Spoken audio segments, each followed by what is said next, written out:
Himachal Pradesh school शिक्षा board ने नवंबर महीने में ली गई 8 विषयों की अध्यापक पात्रता परीक्षा की आंसर की जारी की है। बोर्ड की ओर से जारी की गई आंसर की पर अभ्यर्थी 9 दिसंबर तक आपत्तियां दर्ज करवा सकते हैं। इसके बाद किसी भी आपत्ति पर बोर्ड विचार नहीं करेगा।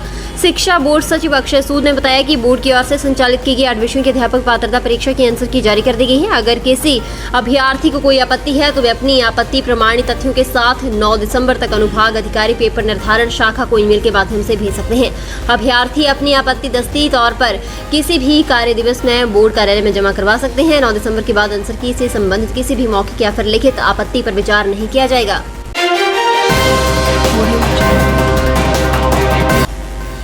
हिमाचल प्रदेश में जल्द ही बंद घरों में मीटर रेंट से अधिक बिजली बिल नहीं आएंगे। अन्य राज्यों में रह रहे भवन मालिकों और सर्दियों के दौरान गांव में जाने वाले उपभोक्ताओं को राज्य विद्युत नियामक आयोग बड़ी राहत देने जा रहा है। इस व्यवस्था के लागू होने के बाद बिजली बिलों को एवरेज आधार पर और एरियर के साथ बोर्ड जारी नहीं कर सकेगा। इस नई व्यवस्था का लाभ लेने के लिए उपभोक्ताओं को कई दिनों के लिए घर से बाहर जाने से पहले ऑनलाइन इसकी जानकारी देनी होगी।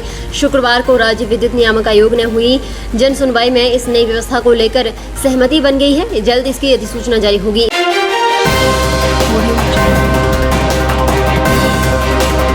हिमाचल प्रदेश के किसानों बागबानों से 8.5 रुपए प्रति किलो के हिसाब से बी ग्रेड का संतरा, किन्नू और माल्टा उद्यान विभाग खरीदेगा।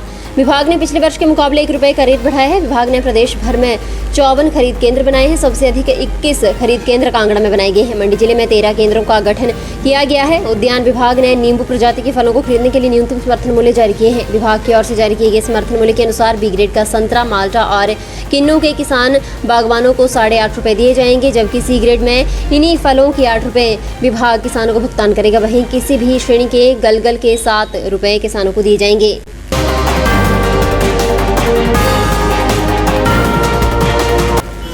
वीकेंड पर राजधानी शिमला में घूमने आए सैलानियों की जान बाल बाल बच गई। 103 टनल के पास शनिवार सुबह करीब 7 बजे सैलानियों की कार में अचानक आग लगी। कार में 5 सैलानी सवार थे। आग लगते ही इन्होंने भागकर अपनी जान बचाई। ऐसे में बड़ा हादसा हो सकता था।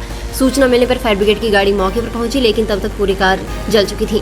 मिली जानकारी के मुताबिक चंडीगढ़ से शिमला की तरफ आ रही कार जब सुबह करीब 7 बजे 103 टनल के पास पहुंची तो अचानक कार के इंजन से धुआं निकलने लगा। चालक ने सूझबूझ का परिचय देते हुए कार को सड़क किनारे लगा दिया और देखते देखते कार आग की लपटों से घिरकर पूरी तरह से जलकर राख हो गई। इस हादसे में 2 सैलानी आंशिक रूप से झुलस गए हैं। पुलिस मामले की जांच कर रही है।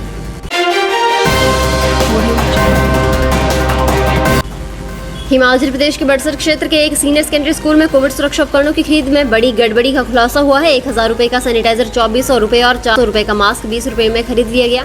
स्कूल के लिए कबड्डी मैट भी प्रिंट रेट से 63,000 रुपए महंगा खरीदा गया। इसका प्रिंट रेट 1.40 लाख रुपए है, जबकि इसे 2.3 लाख रुपए में खरीदा गया।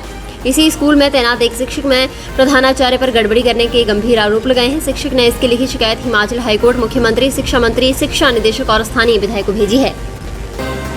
सब्सक्राइब करें हमारे YouTube चैनल को और ताज़ा खबरों की नोटिफिकेशन पाने के लिए प्रेस करें बेल आइकन को।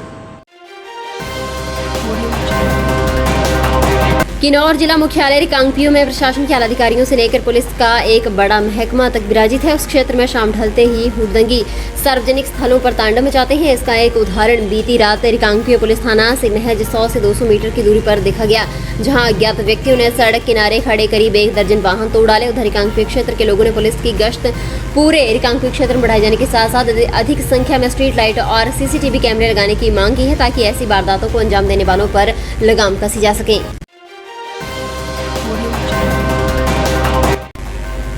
नगरोटा से मेन बाजार में हनुमान मंदिर के साथ लगती दुकान महेंद्र बैग हाउस शुक्रवार देर रात लगी आग से लाखों रुपए की संपत्ति जलकर राख हो गई है। अग्निशमन नगरोटा बगवा ने मौके पर पहुंचकर करीब 3 घंटे की कड़ी मशक्कत के बाद आग पर काबू पाया। दुकान मालिक का कहना है कि उनका लाखों रुपए का सामान जलकर राख हो गया है। शनिवार सुबह डीएसपी कांगड़ा धर्मशाला की forensic team, SDM Nagrota Shashipal Negi और नगरोटा बगवा पुलिस थाना प्रभारी अशोक राणा ने मौके पर पहुंचकर जायजा लिया। पुलिस ने मामला दर्ज कर जांच शुरू कर दी है। बता दें कि हाल ही में एक हार्डवेयर की दुकान में भी आग लगी थी, जो जलकर राख हो गई थी।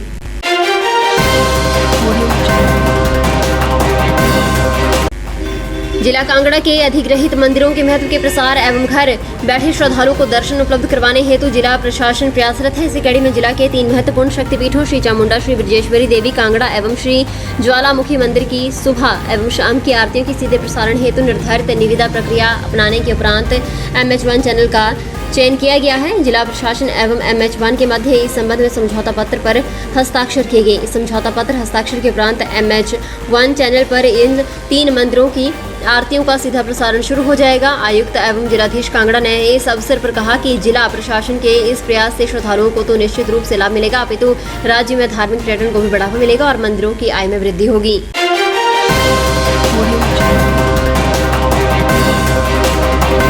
आजादी के अमृत महोत्सव के अवसर पर भारतीय स्वतंत्रता संग्राम में जिला ऊना के योगदान पर आधारित लेख तैयार करके जिला में वेबसाइट पर अपलोड किया जाएगा। इसी को लेकर आयोजित एक बैठक की अध्यक्षता करते हुए सहायक आयुक्त ऊना गौरव चौधरी ने बताया कि आजादी के अमृत महोत्सव के तहत संपूर्ण देश में विभिन्न गतिविधियों का आयोजन किया जा रहा है। इसी कड़ी में स्वतंत्रता संग्राम का प्रमुख हिस्सा रहे स्थलों, स्वतंत्रता सेनानियों के योगदान सहित जिला की समृद्ध ऐतिहासिक विरासत को उजागर करने के लिए 500 शब्दों का लेख तैयार किया जाएगा।